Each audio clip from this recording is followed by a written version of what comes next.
كلمات خاطب بها الولي الشهيد السيد محمد الصدر قدس سره الشريف نفسه،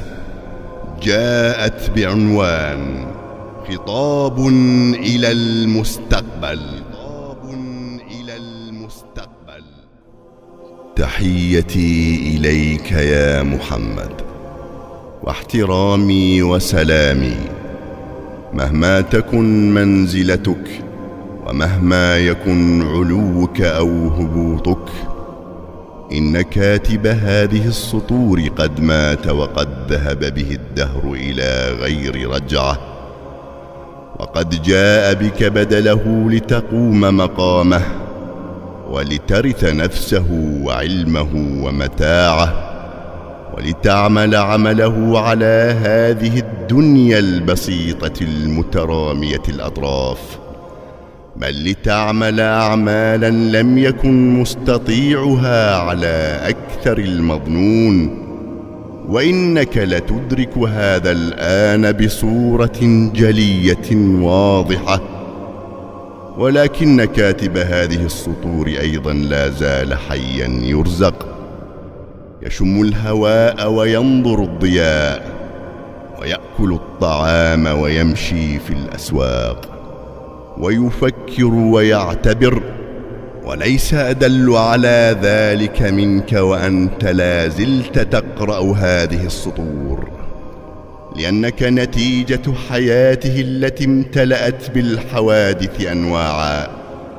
وبالجميل والقبيح ألوانا، ومن المر والحلو طعوما مختلفة. ولكني على كل حال أسعد منك حظا،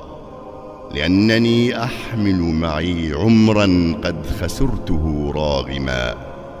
وأحتفظ بيني وبين أجلي بسنين قد ذهبت منك إلى غير رجعة ولا أوبة،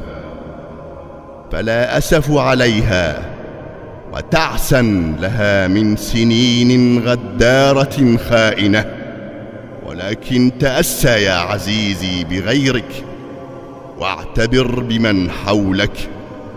فهذه سنة الله تعالى في خلقه،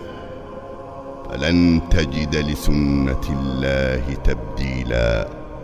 ولن تجد لسنة الله تحويلا.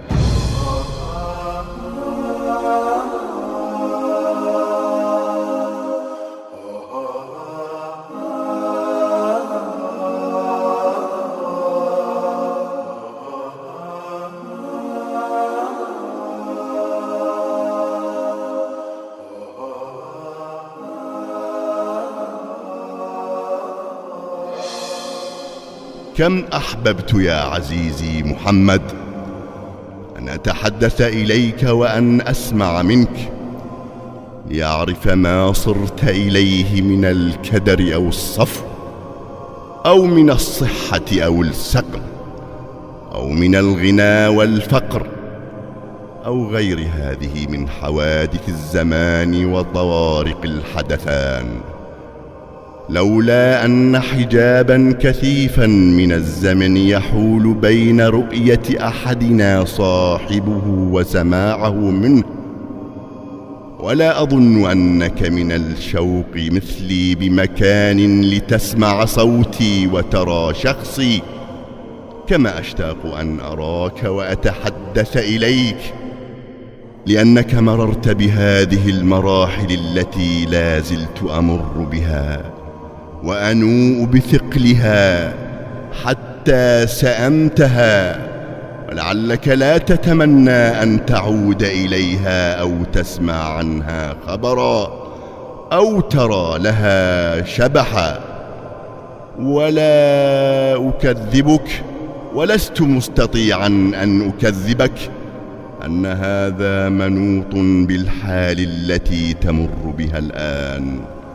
وأرجو مخلصا أن تكون أحسن حالا مني، ومن أخلص من نفسك إليك، فإن كانت حالك أحسن من حالي فإنك لن تتمنى أن تعود إلى الحال الذي وفقك الله أن تتخلص منها ورزقك حياة أفضل وأجمل. وأما إذا كنت أنا أحسن منك حالا لا قدر الله تعالى، فإنك لا بد أن تنشد هذا البيت من الشعر: رب يوم بكيت منه فلما جاءني غيره بكيت عليه، وتضحك مني لأنني كنت متبرما من حياتي التي تحسب الآن أنها كانت سعادة ونعيما. نفسك المخلصة لك محمد الصدر حرر بتاريخ 22 من شهر ربيع الثاني لعام 1381 الموافق للثاني من تشرين الأول لعام 1961.